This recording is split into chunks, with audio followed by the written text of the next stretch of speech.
आप देख रहे हैं आपका अपना टेलीविजन टीवी चैनल, जहां पर मैं प्रिया पांडे आप सभी का एक बार फिर से स्वागत करती हूँ। चलिए आप सबको लेके चलती हूँ कलर्स टीवी के दी मोस्ट पॉपुलर शो सुमन इंदौरी की तरफ, जिसका नया प्रोमो आया। आपने देखा क्या? अगर नहीं देखा तो चलिए आपको बता दी उस नए प्रोमो में क्या है, और उस नए प्रोमो के बाद की कहानी भी है मैं लेकर हाजिर हो चुकी हूँ। चलिए आपको बताती हूँ सुमन इंदौरी के नए प्रोमो के बारे में और उस प्रोमो की कहानी के पीछे की आगे की डिटेल्स के बारे में। दरअसल होने वाला है ये कि यहाँ पर देविका चलने वाली है ऐसी चाल, मगर कभी कभी ना जब दूसरों के लिए कोई गड्ढा खोदता है ना तो उस गड्ढे में वो खुद ही गिर जाता है। अब लीजिए, देविका ने तो गड्ढा खोदा था सुमन और उसके परिवार के लिए, मगर देविका का ये गड्ढा उस पर ही महंगा पड़ गया।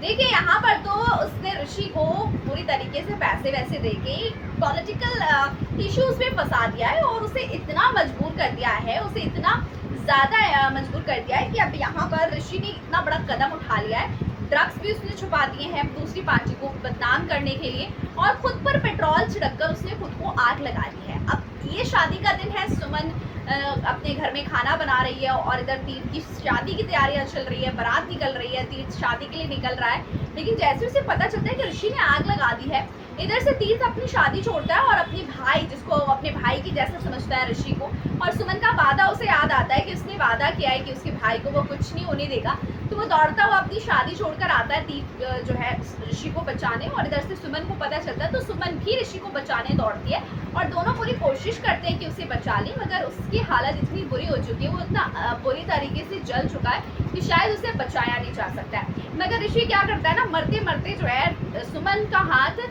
तीर्थ के हाथ में देता है और कहता है कि आप दोनों एक हो जाइए, आप मेरी सुमन का हाथ थाम लीजिए।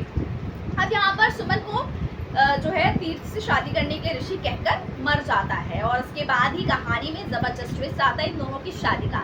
मगर सुमन जो है ना ऋषि की मौत का जिम्मेदार ऋषि तीर्थ को समझती है और इसीलिए उससे बहुत ज़्यादा नफरत करती है। मगर ऋषि की खुशी के लिए उससे शादी करती है और उसकी ज़िंदगी का एक ही मकसद होता है, तीर्थ का करियर खराब करना और तीर्थ को नेतागिरी से हटा देना बाहर, क्योंकि वो बिल्कुल पसंद नहीं करती है नेतागिरी वगैरह, और एक नेता से शादी करना तो वो बिल्कुल नहीं चाहती है। मगर अपने भाई की आखिरी इच्छा पूरी करने के लिए वो उससे शादी करती है। और अब कहानी में यहाँ पर देविका ने अपने लिए ही गड्ढा खोद दिया, क्योंकि अब देविका की देवरानी बनकर सुमन आने वाली है देविका के घर में गृह प्रवेश करने। वहाँ पर भी बहुत ड्रामा है भाई, नेक्स्ट वीडियो में बताती हूँ क्या क्या ड्रामा है, इसलिए आप सब जरूर देखिएगा हमारा नेक्स्ट वीडियो। चैनल को सब्सक्राइब कीजिए, तभी आपको मिलेगा हमारे नेक्स्ट वीडियो में कि आगे क्या होने वाला है। और हाँ, अगर आपको हमारी ये वीडियो पसंद आई हो ना तो इसे लाइक, कमेंट, शेयर भी जरूर कीजिएगा।